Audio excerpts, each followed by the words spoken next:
Englewood, engine 98. Engine 98, finish your location. 330, 240 to Englewood. Would you switch over, Administrator? 45th Street. 622, 45th. That is correct. Message received. Freedom. 213. Standing in some of those trees for ambulances. Don't be using the private ones. Message received. Battalion, 10-8 Englewood.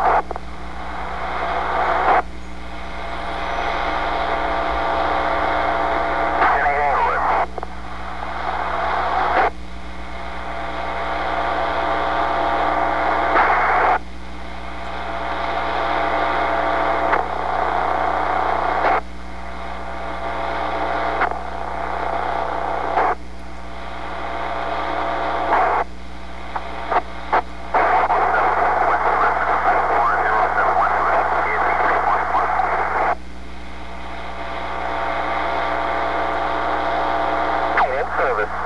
Okay, ambulance 3. Ambulance 6, disregard and return to quarters. Ambulance 3, return to quarters.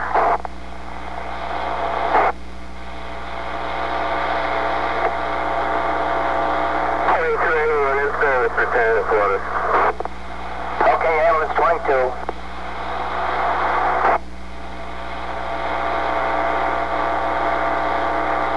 Returning in service. Okay, 77.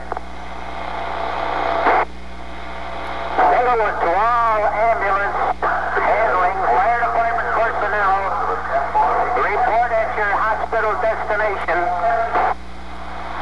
Call the office when you arrive at the hospital. Englewood to all ambulance handling, fire personnel, report to Englewood office when you arrive at the hospital. Ambulance 4 Englewood.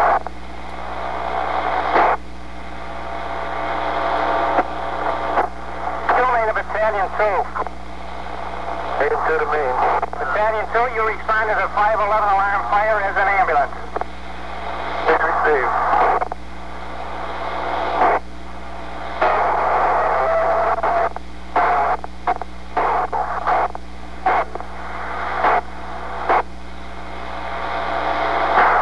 Engine 98 to Englewood. Engine 98 to Englewood. 98, if you have a south frequency, change it to south frequency.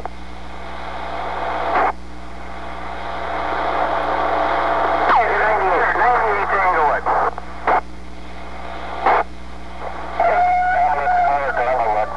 Englewood to 98, go ahead. We checked this box at 622 East 45th, nothing here. Okay, 98, you change quarters and go in service engine 45. Message received.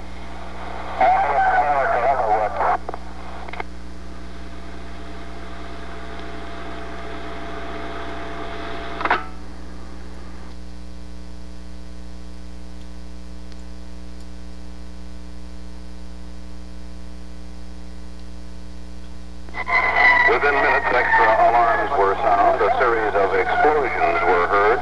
They were followed by one tremendous blast. By then, many firemen and several workers from the Mickelberry plant office were atop the roof of the two-story brick building. The firemen were trying to help the workers to safety. The explosion blew about 25 persons off the roof and crumbled the walls. Since then, firemen have been searching the rubble for more victims. Meantime, other firemen continued to fight the flames. It was 2 hours before the fire was declared under control. There are conflicting reports on how the fire and explosions started. Ammonia was used as a refrigerant in the building, but officials say a gasoline truck parked behind the plant probably caused the main explosion. Victims of the disaster were taken to more than a half dozen nearby hospitals. Dozens are reported in critical condition tonight. Among the injured are at least 18 Chicago firemen. Some were seriously hurt. 4 of the 5 dead persons have been identified. They were Fire Captain John Fisher of the 11th Battalion, Fireman Charles Bother, B-O-T-T-H-E-R, Fireman Edward Leifker, and an employee of the Mickelberry Company, Thomas Mungan. One young man has not been identified. There normally are about 85 persons in this plant during the day shift, but most of them had gone home when the fire started. The main explosion was so powerful that it blew out windows and injured children playing several blocks away. Chicago Fire Commissioner Robert Quinn would give no dollar estimate of the damage caused in today's fire and explosions at the Mickelberry Sausage Company plant, but he did say that the plant was 50% destroyed. Two of the first persons on the scene were Deering District Police Officer Arnold Cycler and Richard Condon. NBC Newsman Marty O'Connor talked with Condon, Commissioner Quinn, and the foreman of the sausage plant. Officer Condon, you and your partner were patrolling north on Halsted Street today. What happened?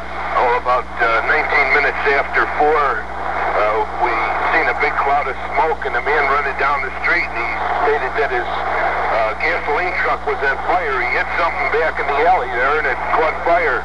You caught him running down the street? Right. What did you do then? And well, we call on our dispatcher, our radio dispatcher, we called him, informed that there was a fire at 49th Place in Halsted and Mickelberry's. We told him to get the fire department over there, and they were starting to evacuate the people out of the building then.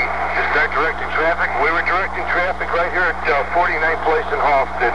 What happened? There was a tremendous explosion. Blocks and glass and bricks were flying. It knocked me across the street into the building over there. When I picked myself up, there was firemen heading towards me with big cuts on their heads and broken arms. It was a terrible disaster. My partner and myself took 4 firemen the first trip to Evangelical Hospital. And on the way back, we had 3 tires that were flat, and we picked up 3 other firemen, and we drove with the flat tires back to the Evangelical Hospital. We came back to the scene here, and we've been here since. What blew up, Commissioner? Well, we are not definitely sure right now, but there's a 6,000-gallon gasoline truck in the alley. Does the place have ammonia in it, Commissioner? Well, there's ammonia there, yes, but we were concerned about that truck in the back, how it got there, what it was doing there. Is the driver available? No, we don't know where he's at. He's left. Do you have any idea how many people are still in the building? There's one that they say is unaccounted for, a civilian. Is that a woman, Commissioner? Oh, ma'am. Commissioner, do you know how many firemen were on the walls and on the roof when she blew? Well, we don't know just where they were at. The first alarm companies came in, and there was a volume of fire, and they pulled the box. And the usual way of working at fires, they got in position, and all of a sudden, without a warning, the walls blew out, which indicated that it was highly filled in the inside with some kind of fumes. Now, whether it was gasoline, we don't know at this time, but we're wondering about that gasoline truck in the back.